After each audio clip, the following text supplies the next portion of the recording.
तो next topic क्या है अपना? नेक्स्ट टॉपिक है प्राइसिंग ऑफ मेटेरियल रिसीट्स ना। ये टॉपिक क्या है? आपको ध्यान होगा जो हम लोग मेटेरियल कॉस्ट निकालते थे, जैसे मेटेरियल कॉस्ट में क्या क्या आता है क्या क्या नहीं आता, जैसे परचेज प्राइस आता है, जीएसटी तभी ऐड करेंगे अगर आईटीसी अवेलेबल नहीं है तो, राइट। और आईटीसी जनरली अवेलेबल कब नहीं होता है? या अगर मान लो जो परचेज कर रहा है रॉ मटेरियल वो अगर अनरजिस्टर्ड डीलर है तो ऑब्वियसली उसको जीएसटी का क्रेडिट नहीं मिलेगा, राइट। और फ्रेट का खर्चा ऑब्वियसली कॉस्ट में आएगा, ट्रांजिट इंश्योरेंस कॉस्ट में ऐड होता है, जो भी परचेज करने के कारण जो भी खर्चा हो रहा है वो सारा खर्चा को हम लोग ऐड करना ही होता है, करेक्ट। हाँ, क्या क्या ध्यान, कैश डिस्काउंट माइनस नहीं करते, ट्रेड डिस्काउंट माइनस होता है बट कैश डिस्काउंट माइनस नहीं होता है, कोई भी इंसेंटिव ग्रांट वगैरह मिल रहा है वो माइनस होता है, करेक्ट है। और इन सबको मिलाकर क्या आता है? क्या आता है? Total material cost. और डिवाइड किसे करते हैं? Effective units. इफेक्टिव यूनिट्स कैसे आता है? Total units ordered minus normal loss, correct है ना। तो वो और फिर डिवाइड कर देंगे तो कॉस्ट पर यूनिट आ जाएगा, करेक्ट। ओके, तो लेट्स सी इसके ऊपर क्वेश्चन क्या दिया हुआ। लेट्स सी इसके ऊपर क्वेश्चन क्या दिया हुआ, ठीक है। ये जो क्वेश्चन है ना, ये मैंने क्लास में बताया था कि एक मास्टर सम है, इसमें सारे पॉइंट्स ऑलरेडी कवर्ड है, तो ये वही क्वेश्चन है बट यहाँ पर लोग केस सिनेरियो के फॉर्म पे मई 2024 के एमटीपी में दिया था। ऑब्वियसली पहले मई 2022 आरटीपी या नवंबर 23 के एमटीपी में रिटन क्वेश्चन था, बट फिर मई 24 के एमटीपी में लोग सब एमसीक्यू के फॉर्म पे क्वेश्चन दे दिया। क्वेश्चन क्या है? X trade N unregistered supplier under GST purchased material. एक अनरजिस्टर्ड सप्लायर परचेज कर रहा है वाई से जो कि रजिस्टर्ड है, तो अगर जिससे खरीद रहे वो रजिस्टर्ड हो तो जीएसटी चार्ज करेगा, लेकिन जो खरीद रहा है वो अनरजिस्टर्ड है तो उसको जीएसटी का क्रेडिट नहीं मिलेगा, करेक्ट है। Okay fine. During the month of June 2024, X Traders has purchased a lot of 5,000 units on credit from Y Limited. ठीक है, तो list price of one lot कितना बोल रहा है? 2.5 लाख। लिस्ट प्राइस मतलब एमआरपी, ट्रेड डिस्काउंट मिलेगा 10% का, मतलब 25,000 का डिस्काउंट मिला, अकॉर्डिंगली कितना हो गया? 2,25,000, राइट। अच्छा, फिर सीजीएसटी एंड एसजीएसटी, भले ही क्रेडिट अवेलेबल है बट हमको क्रेडिट नहीं मिलेगा क्योंकि हम अनरजिस्टर्ड है, हम क्रेडिट कैसे लेंगे? ले ही नहीं पाएंगे। तो मेरे लिए जीएसटी क्या कॉस्ट होगा? तो 2,25,000 का 18%, 2,25,000 का 18%, 40,500 ये भी मेरा कॉस्ट होगा। सप्लायर को पेमेंट कितना करना है? 2,65,500, करेक्ट। कैश डिस्काउंट हम लोग कभी भी सब्ट्रैक्ट नहीं करते हैं। फ्रेट इंश्योरेंस जो है ये कॉस्ट में ऐड हो जाएगा। टोल टैक्स ये भी कॉस्ट में ऐड होगा। डीमैरेज ये भी, अच्छा नहीं, ये डीमैरेज इज एबनॉर्मल कॉस्ट, जितने भी एबनॉर्मल कॉस्ट है वो ऐड नहीं होता। डीमैरेज मतलब अगर डिले करेंगे सामान लोडिंग अनलोडिंग में, ट्रांसपोर्टर जो पेनल्टी चार्ज करता है। Commission and brokerage obviously add होगा।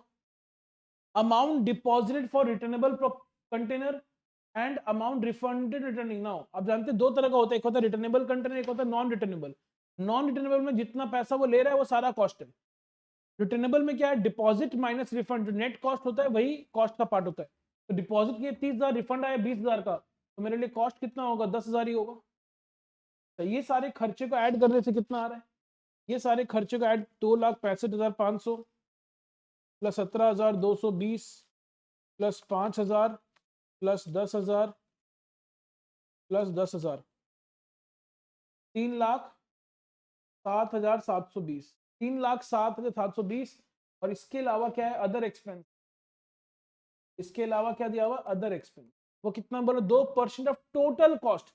ना एक बात समझना है, टोटल कॉस्ट बोल रहा है तो अदर एक्सपेंस भी तो टोटल कॉस्ट का पार्ट है, मतलब अदर एक्सपेंस जोड़ेंगे तब जाके आएगा टोटल कॉस्ट, ठीक है ना। क्वेश्चन क्या बोला? 20% of material shortage is due to normal reason. अब जानते हैं इफेक्टिव यूनिट जो निकालते हैं नॉर्मल लॉस को माइनस करते हैं। पेमेंट के 21 दिन में, हाँ अगर 21 दिन में करे तो कैश डिस्काउंट मिलेगा ना, क्योंकि 30 दिन में करने से कैश डिस्काउंट मिलता है। ना क्वेश्चन क्या बोल रहा है? अब देखते हैं क्वेश्चन क्या बोल रहा है। क्वेश्चन बोल रहा है if x traders page supplier with in 30 days of purchase, अगर वो 30 दिन के अंदर पेमेंट कर देता है, कैश डिस्काउंट को कितना मिलेगा? अच्छा भले ही वो कॉस्ट में नहीं आएगा लेकिन कैश डिस्काउंट मिलेगा तो सही। कितना कैश डिस्काउंट मिलेगा? ऑब्वियसली जितना सप्लायर को पेबल होगा, कैश डिस्काउंट 10% है, तो जितना पेबल होगा उसी पे 10% का डिस्काउंट मिलेगा। सप्लायर को पेबल कितना है? सप्लायर को पेबल तो 2,65,500 है, सप्लायर को पेबल तो 2,65,500, बट डिस्काउंट जो मिलेगा ना 2,25,000 पे मिलेगा। क्यों? क्योंकि 40,500 जीएसटी है, गवर्नमेंट तो जीएसटी को वेव नहीं करेगा ना कि तुम अपना कस्टमर को मतलब सर्विस देने के लिए 10% डिस्काउंट देगा, तो मेरा पैसा तुमको पूरा चाहिए, इसलिए वो डिस्काउंट जो देगा वो 2,25,000 पे देगा। तो 2,25,000 का 10% कितना होता है? 22,500। तो कैश डिस्काउंट कितना होगा? 22,500, और वो एक ही ऑप्शन में दिया हुआ है, ऑप्शन डी है कि नहीं? तो 22,500 and it will not be direct payment, obviously cash discount minus नहीं होता है, ठीक है ना। अच्छा, नेक्स्ट क्या पूछा? What is the amount of other expense. तो अदर एक्सपेंस यहाँ पे कैसे निकालेंगे हम? अब बात तो समझो, अदर एक्सपेंस बोले टोटल कॉस्ट का 2% है, टोटल कॉस्ट अगर 100 है तो अदर एक्सपेंस 2 हो गया, तो ये 98 हो गया। तो क्या होगा? 3,07,720 इंटू 2/98 कितना आ रहा है? 6280। तो अदर एक्सपेंस आ गया 6280। कौन सा ऑप्शन है? ऑप्शन बी में। ऑब्वियस ट्रीटमेंट क्या होगा? ऐड होगा वो 6280 ऐड होगा material cost, option number B हो जाएगा। Next question number 3, what is the amount of GST. GST का अमाउंट निकाले हुए ना 40,500, 40,500, और क्या ट्रीटमेंट होगा? ऑब्वियसली ऐड होगा। देखो 40,500 में दो ऑप्शन, ए में भी है बी में भी है, बट ए में बोला विल नॉट बी एडेड, तो ऑब्वियसली आंसर बी होगा, ऐड होगा ना। What is the total material cost. Total material cost 307,720 में 6280 ऐड करेंगे कितना आएगा? 3,14,000। इन दोनों का ऐड करने से कितना आ रहा है? 3,14,000। 3,14,000 ऑप्शन नंबर कौन सा होगा? A. Last, number of good units. Now purchase किए थे 5,000 और 20% नॉर्मल लॉस बोला था, तो 20% माइनस करेंगे कितना आएगा? 4,000। और कॉस्ट पर यूनिट कितना होगा? 3,14,000 बाई 4,000 करेंगे ना, 3,14,000 बाई 4,000 कितना आ रहा है? 78.5। ऑप्शन नंबर कौन सा हो जाएगा? सी हो जाएगा, ठीक है। देखो वही सब आंसर दिया, 22,500, फिर 6280, 4,500, 3,14,000 और 4,007, करेक्ट। ये एक मास्टर सम है जिसमें सारे पॉइंट्स कवर्ड, तो अगेन प्रैक्टिस जरूर करना चाहिए, इंपॉर्टेंट एग्जामिनेशन के पॉइंट्स है, ठीक है। ये सेम क्वेश्चन उन्होंने सब्जेक्टिव क्वेश्चन के फॉर्म में किए थे। ओके, नाउ नेक्स्ट वही सेम चीज यहाँ सॉल्व किया है लोग भी। नेक्स्ट आते हैं क्वेश्चन नंबर 10 की तरफ। ये भी सितंबर 24 के एमटीपी में, सितंबर 24 के एमटीपी में इन लोग पूछा था ये क्वेश्चन, थोड़ा सा नया टाइप का क्वेश्चन लग रहा है देखने में, ठीक है। तो इस क्वेश्चन को हम लोग देखेंगे ये क्वेश्चन क्या बोलना चाह रहा है। क्वेश्चन क्या बोल रहा है? Mister Vikas, a toy importer has understood the importance of manufacturing in India. He is backed up by the new government policies that motivate him to manufacture in India. As per the custom department, any import made for the manufacturing under made India, मतलब समझ आया कि manufacturing का importance समझ में आया। तो और नया गवर्नमेंट पॉलिसी जो मोटिवेट कर रहा है उसको इंडिया बनाने के लिए, और नया कस्टम डिपार्टमेंट क्या बोलता है? अगर कोई मैन्युफैक्चरिंग तो मेड इन इंडिया के बैनर के अंदर करेगा तो custom duty will be refunded up to 80%। मतलब जितना कस्टम ड्यूटी होगा 80% अगर रिफंड मिल जा रहा है, तो कस्टम ड्यूटी जितना होगा उसका 20% ही मेरा कॉस्ट होगा। Vikas decided not to import toy from China anymore, instead import raw material from Sri Lanka for the manufacturing of toys in India, जो इंडिया में चल रहा है आजकल। Under the agreement of government of India with Sri Lankan government, any import from Sri Lanka will receive tax benefit. Okay, tax benefit भी है। Vikas ordered material Zenga and material Zenga from Sri Lanka। क्या नाम है? Details are given below. Material Zen का कितना? 12,000 और 125 SLR Sri Lankan rupees उसका rate है, 15 लाख हो गया। मतलब जेंगा 8,000 खरीदा, 225 श्रीलंकन रुपीस है, 18,000, 18 लाख, तो टोटल हो गया 33 लाख। कंटेनर का कॉस्ट कितना है? 2 लाख रुपया।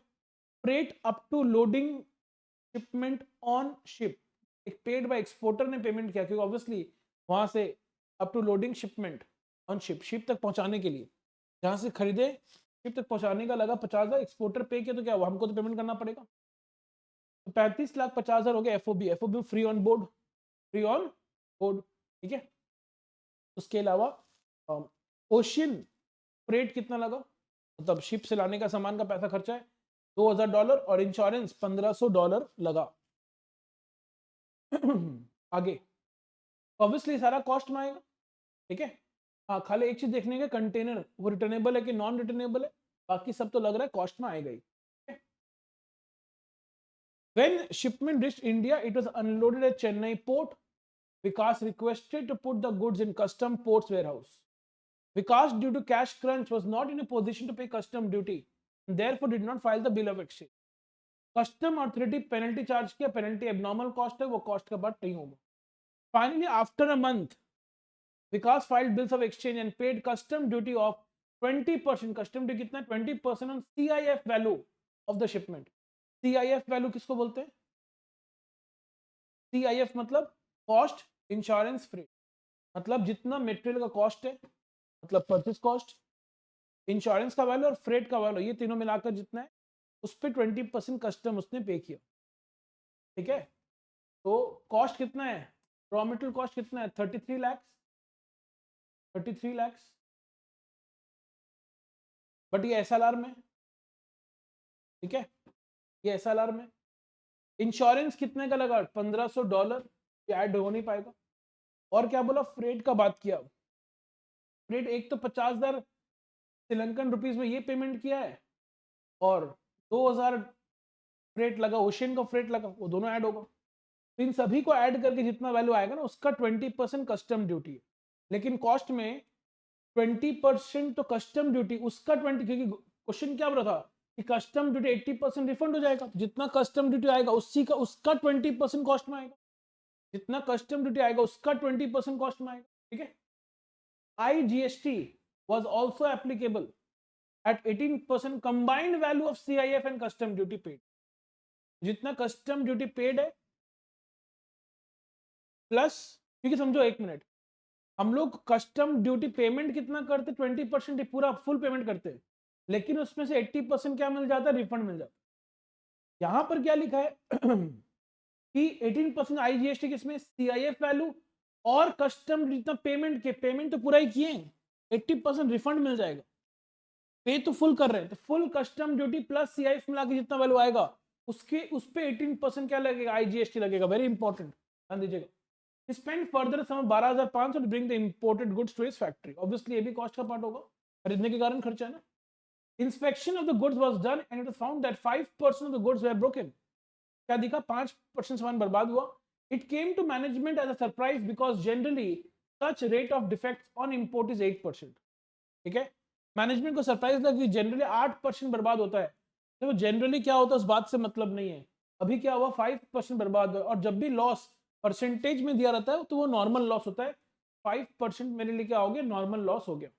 ठीक है, एडिशनल इंफॉर्मेशन, एक्सचेंज रेट बोल रहा है 1 INR equal to 0.25 SLR।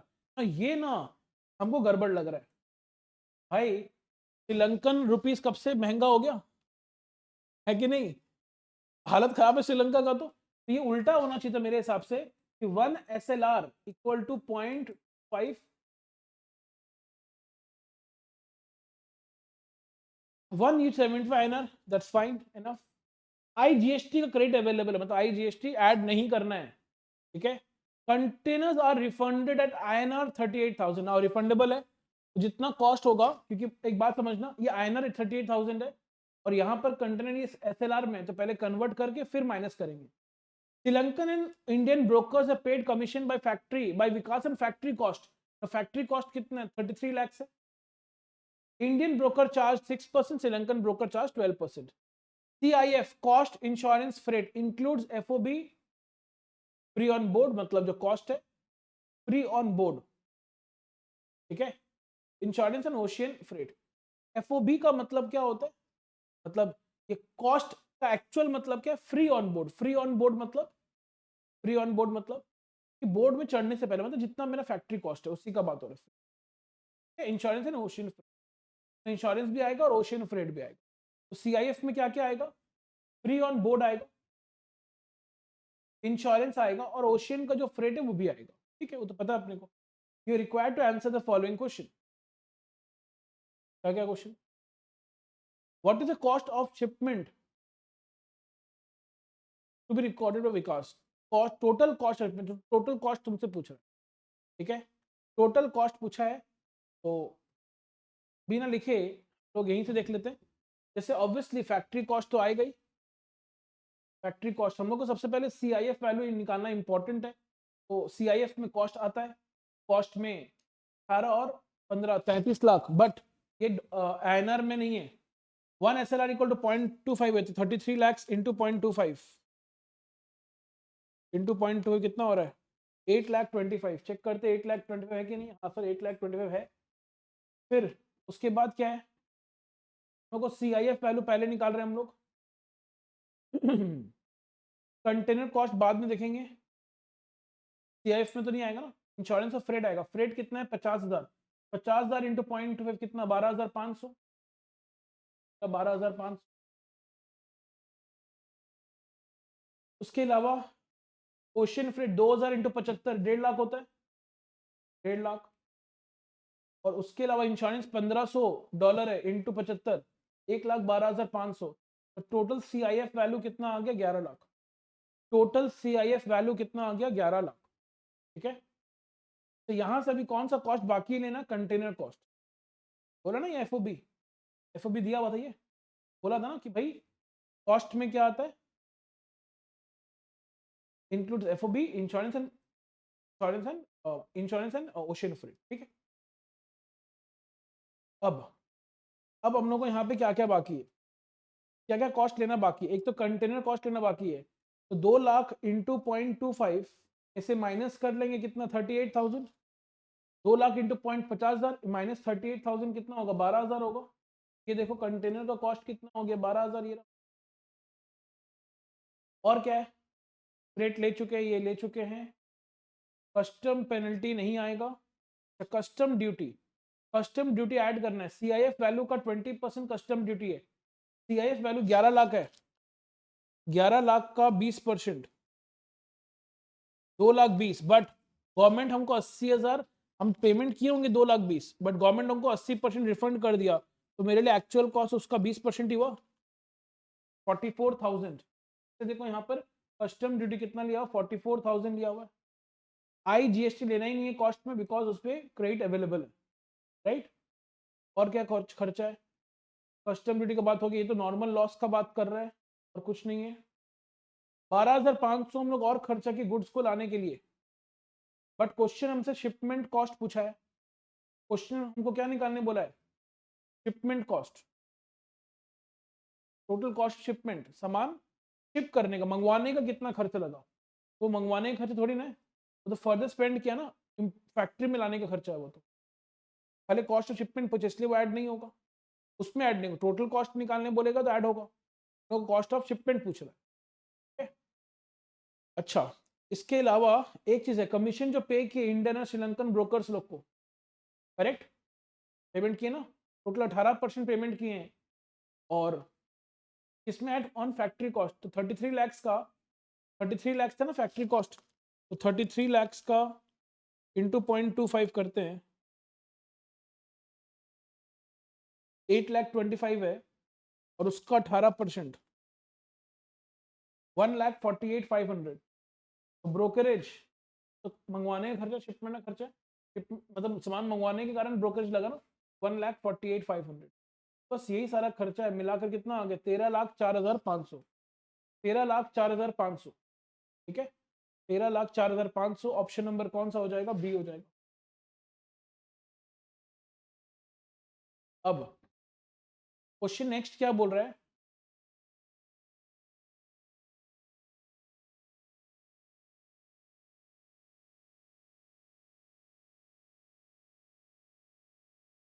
Next क्या बोल रहा है? What is the absorption rate of total cost per unit of Jenga और कॉस्ट पर यूनिट, ओ दोनों का अलग अलग पूछ रहा है, इसीलिए लोग सोल्यूशन में क्या किया था, सबका अलग अलग किया हुआ है। अब समझ पा रहे हैं? हम लोग को अलग करना पड़ेगा, ठीक है। अब अलग करना ही है तो कर लेते हैं, क्या दिक्कत है, करेक्ट।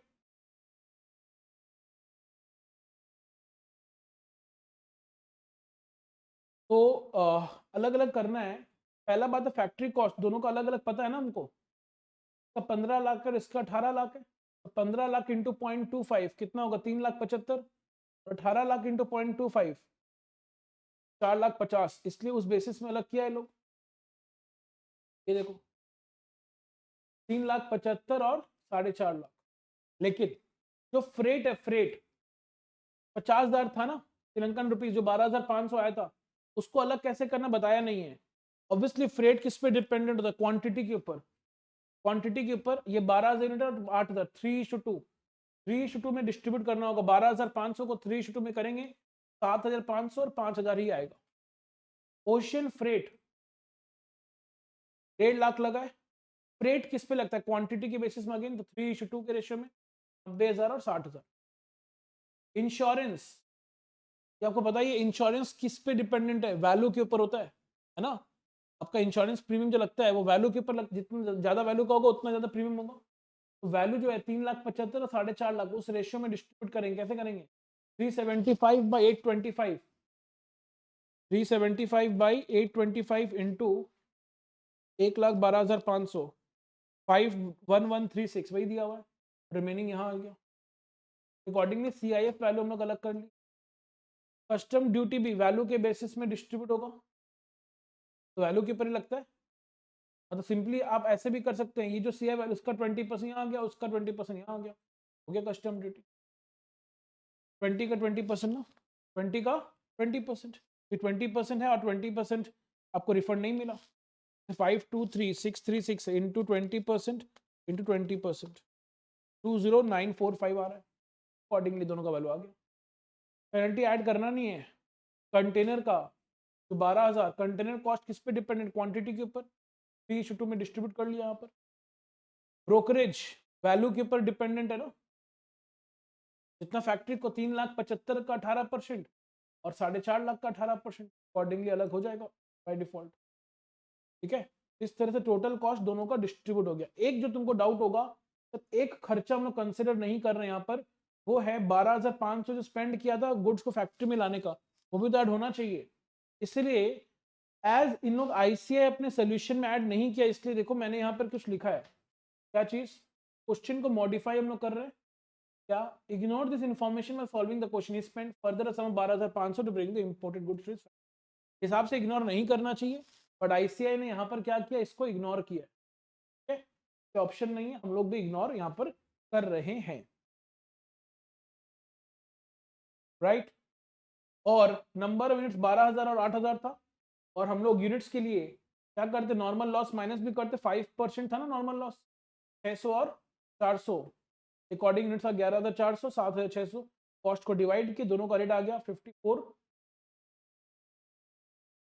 तो अलग अलग रेट कहाँ से आ गया? एक ही रेट तो होगा। 619,281 डिवाइडेड बाई 11,400, 54.32 पहला वाला, 54.32। और यहाँ पे 8,000, सॉरी 685,219 बाई 7,600, 90.16 जो पहला वाला, दोनों 54.32 और 90.16।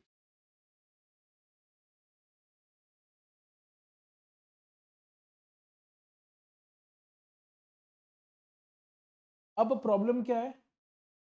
54.32 आ रहा है, 54.32 आ रहा है किसका? जेंडगा का 4.3। अब यहाँ पर 54.32 से सबसे क्लोजेस्ट कौन सा है? 4.2 को मार्क करना पड़ेगा, तो इसलिए नीचे ऐसे लिखा हुआ।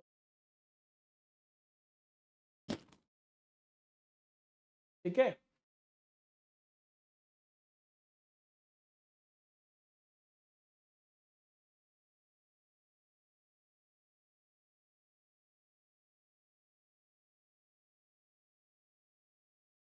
Right.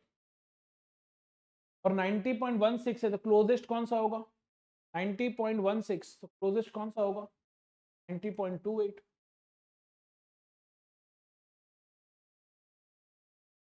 Amount of refundable taxes पूछ रहा है ना, समझो कितना अमाउंट क्या हुआ है? रिफंडेबल हुआ है। तो रिफंड तो दो चीज हुआ था, एक कस्टम ड्यूटी 80% रिफंड हुआ था, और IGST में ITC अवेलेबल था ना, वो भी तो रिफंड हुआ है। Right, correct.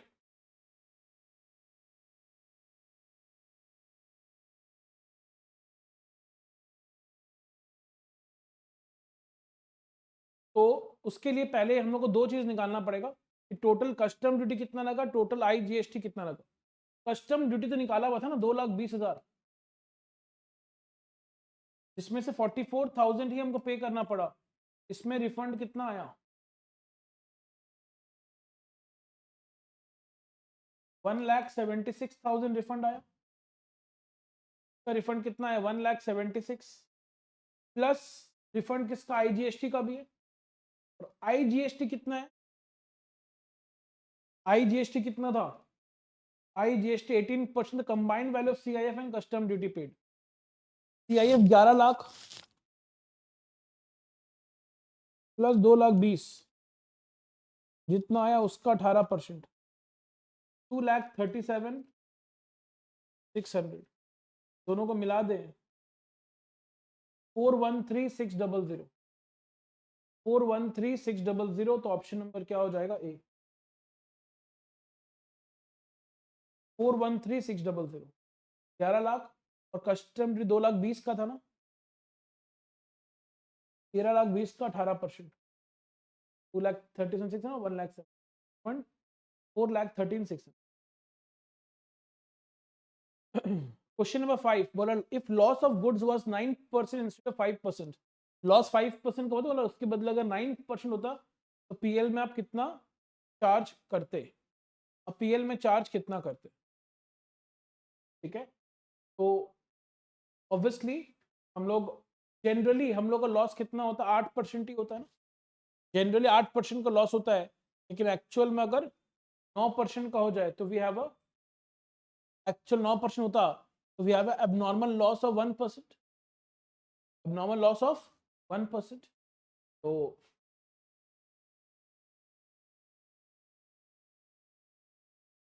अब यहां पर क्या है, आईसीआई पर सॉल्यूशन गड़बड़ के, क्योंकि आप एक लैंग्वेज को अगर आईसीआई का देखेंगे, बोला था कि जनरली 8%, तो नॉर्मल लॉस का मतलब क्या है, जो जनरली होता है, तो यहाँ तो नॉर्मल लॉस 8% है। लेकिन फर्स्ट पार्ट में वो लोग जब नॉर्मल लॉस कंसिडर किया 5% के, इसलिए मैंने देखो मेरे कमेंट है यहाँ पर, original part of the question should have clearly stated normal loss is 5% and not 8%। अरे भाई अगर 8% है ना, जो लास्ट पार्ट सॉल्व किया मतलब 8% के हिसाब से आईसीआई सॉल्व किया कि भाई 12,000 माइनस 8% की तो 960 है, 11,040, यहाँ भी 8% के हिसाब से टोटल में भी अकॉर्डिंगली उतना 18,400 हुआ। लेकिन एक्चुअल में अगर 9% का, उसके हिसाब से लोग नया कॉस्ट पर यूनिट निकाला, दो बार अलग अलग कॉस्ट पर गुड यूनिट निकाल, दो अलग अलग कॉस्ट है। एक बार 56 पॉइंट, पहले 54 पॉइंट समथिंग था, अब 56.09 निकाल लिया। ठीक है, जबकि सही यही वाला है, बट उन्होंने 5% के हिसाब से कंपटीशन किया, वो गड़बड़ है। ठीक है, उस हिसाब से बोले जनरली 8% है, अब 9% हुआ है, तो 1% का एबनॉर्मल लॉस है, 1% का एबनॉर्मल लॉस है। 1% जितना ऑर्डर किया उसका 1%, 12,000 का 1% 120, और यहाँ पर 1% 80, तो कॉस्ट पर यूनिट निकाला हुआ इंटू 120 कर लेंगे तो वैल्यू ऑफ एबनॉर्मल लॉस आ जाएगा, कितना है 14,179, और वही जाएगा हम लोग कहाँ पर पीएल में। क्वेश्चन वही पूछा था, कितना आप चार्ज करोगे, तो 14,179 आ रहा राउंड ऑफ करके, तो 14,178.4 को मार्क कर दे, 14,178.4 को मार्क कर सकते। ठीक है, अच्छा क्वेश्चन था but with mistake by ICI in the MTP. ठीक है, फर्स्ट पार्ट में सॉल्व करते समय बात का ध्यान रखना चाहिए था, ये जो रेट निकाला गलत निकाला गया, 5% यूज नहीं होना चाहिए। ये तो क्वेश्चन बोलता है कि वो नॉर्मल लॉस है, जो बोल रहा है जनरली 8% होता है, तो वही तो नॉर्मल लॉस होना चाहिए। ठीक है, एनीवेज तो ये दो क्वेश्चन काफी है from this part. Last we come to price store ledger, last अपने आगे स्टोर लेजर वाले पार्ट में, स्टोर लेजर। ठीक है, तो लास्ट क्वेश्चन में थोड़ा सा ध्यान देने का बात है, क्योंकि वो लोग गड़बड़ी करके रखा है। ठीक है, होना चाहिए था इनका जो रेट नया वाला रेट निकाले ना 56.93 पॉइंट में, वही होना चाहिए था। प्रॉब्लम क्या है, फिर आईसीआई के सोल्यूशन के साथ मिसमैच कर जाता, इसलिए मैंने ऐसे आप लोग को बता दिया है। ठीक है, एज पर ICI. Now store ledger, store ledger सबसे इजी टॉपिक है, अब फाउंडेशन से करते हुए आए, मैं एज सच कुछ बताने का है नहीं, तो एक सिंपल सा क्वेश्चन मैंने लिया है ताकि मैं तुमको एक्सप्लेन कर पाऊँ। एक ही क्वेश्चन में फीफो और लीफो दोनों है। बोल रहा prepare store laser from the following transaction of XY company limited. 1 अप्रैल से लेकर 22 अप्रैल तक का ट्रांजैक्शन है। बोल रहा issues up to 10 April price at LIFO and 11 से फीफो के हिसाब से। सबसे पहले ओपनिंग स्टॉक है, तो इसमें कॉलम सब जानते हैं, डेट पर्टिकुलर जिट इश्यूज बैलेंस होता है। ओपनिंग बैलेंस 200 यूनिट 10 करके, तो 1 अप्रैल को ओपनिंग स्टॉक बैलेंस में लिखेंगे 210 2000 हो जाएगा। उसके बाद 5 अप्रैल को 250 यूनिट कॉस्टिंग 2000, तो रेट 8 रुपये हो गया, रिसिप्ट में दिखा दिए। और फीफो लीफो में क्या करते हैं हम लोग, ठीक से अरेंज क्रोनोलॉजिकल ऑर्डर में लिखते हैं, पहले 200 वाला 250 वाला। 5 के बाद 8 को दोबारा रिसिप्ट हुआ 150 यूनिट कॉस्टिंग कितना है 1 to 7 डिवाइड करेंगे, रेट मिल जाएगा, तो 8.5 रेट हो गया। और 200 है 250 है, फिर 150 वाला आ गया। 10 तारीख को इशू हुआ, 10 तारीख तक लिफो था, लास्ट वाले से इशू करना होगा, इशू के 100 यूनिट, तो लास्ट वाले से होगा 8.5, तो 850, 200 250, लास्ट में 50 बच गया। फिर 15 को दोबारा परचेज में 50 यूनिट 10 रुपए करके 500, चारों आइटम दिखा दिए। 20 तारीख को शॉर्टेज बोल रहा है, शॉर्टेज बोलो कुछ भी बोलो, जो मेथड चल रहा है उसके हिसाब से ही होगा। फीफो मेथड स्टार्टिंग से करना होगा, तो स्टार्टिंग रेट 10 रुपये है, तो 10 रेट 10 100 रुपया, 200 में से 10 गया, 190 बचा, बाकी सब वही है। 21 तारीख को रिसीट हुआ 660 यूनिट 540 रेट, 9 रुपया हो गया रेट, 60 इंटू 9 540, लास्ट पे जाके वो आ जाएगा। और फिर उसके बाद क्या हुआ, इशू किए 400 यूनिट, फीफो मेथड चल रहा है, तो 190 पहले पूरा इशू होगा, और 210 और चाहिए, तो 250 वाले से 210 8 रेट हुआ, बचा क्या सेकेंड 40 बचा 350। अकॉर्डिंगली क्लोजिंग स्टॉक का वैल्यू आ गया 1785। क्वेश्चन बोला क्या करने हम लोग को, खाली स्टोर लेजर बनाने बोला था, ठीक है। स्टोर लेजर यहाँ पे बन गया। तो this was all about chapter number 2, that is material cost. I think in 2 session में हम लोग जो जो क्वेश्चन डिस्कस किए फ्रॉम मटेरियल कॉस्ट, इसमें आपको 100% क्लैरिटी मिला होगा, ठीक है। नेक्स्ट क्लास में हम लोग नए चैप्टर के साथ नेक्स्ट सेशन में will come with a new chapter, और उस नए चैप्टर में लोग फर्दर डिस्कशन, और इस तरीके से ही हम लोग जो इम्पोर्टेंट क्वेश्चन है हर चैप्टर का, ताकि हर टॉपिक टच हो जाए थ्रू क्वेश्चंस, ठीक है। ये हम लोग का ऑब्जेक्टिव रहने वाला है इन ईच एंड एवरी चैप्टर से, आपका हर टॉपिक क्वेश्चन के थ्रू रिवीजन हो रहा है। जनरली क्या होता है, हम लोग जो रिवाइज करते हैं तो क्या होता है, खाली कॉन्सेप्ट से नहीं होगा, आपको अल्टीमेटली सम्स में ही देखना पड़ेगा, ठीक है। तो सम्स के through we are going to revise in each and every chapter. I hope ये तरीका आपको पसंद आ रहा है, एंड अगले लेक्चर के लिए जरूर से चैनल को सब्सक्राइब करके रखिए। जो भी लोग अपकमिंग अटेम्प्ट्स में एग्जाम देने वाले हैं उनसे जरूर इस वीडियो को शेयर कीजिए, so that they are also benefited by this particular. That's all, thank you. मिलते हैं अगले लेक्चर में, टिल देन टेक केयर, ठीक से पढ़िए, अच्छे से पढ़िए, एंड फोड़ना एग्जाम में हम लोग, okay. That's all, thank you, bye bye, जय हिंद।